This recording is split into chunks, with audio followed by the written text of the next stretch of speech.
Biri yazdı ki qaz partlayıb, amma yəni mən bilmirəm nədəndir. Abşeronda fərdi yaşayış evində yanğın baş verib. Hadisə Xırdalan şəhərində qeydə alınıb. Hadisə yerinə dərhal Fövqəladə Hallar Nazirliyinin Dövlət Yanğından Mühafizə Xidmətinin canlı qüvvəsi və texnikası cəlb olunub. Hazırda yanğının söndürülməsi istiqamətində təxirə salınmaz tədbirlər görülür. Hazır deyil, Xırdalan. Kənd Xırdalan. Qəbirstanlığın aşağı tərəfi. Bura qəbirstanlıqdır. Aşağı tərəfdə də yanğın. 10 ev birdən alışır.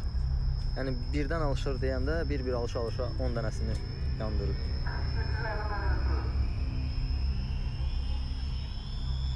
Yenə gəlir yanğın söndürən. Artıq səsi keçdi. Hə, o tərəfdən gəlir. İnşallah söndürdülər. Çox da davam eləməz Allah'ın köməyi. Dom çöktü ona. Yox, Xırdalandır qaqa, Xırdalan.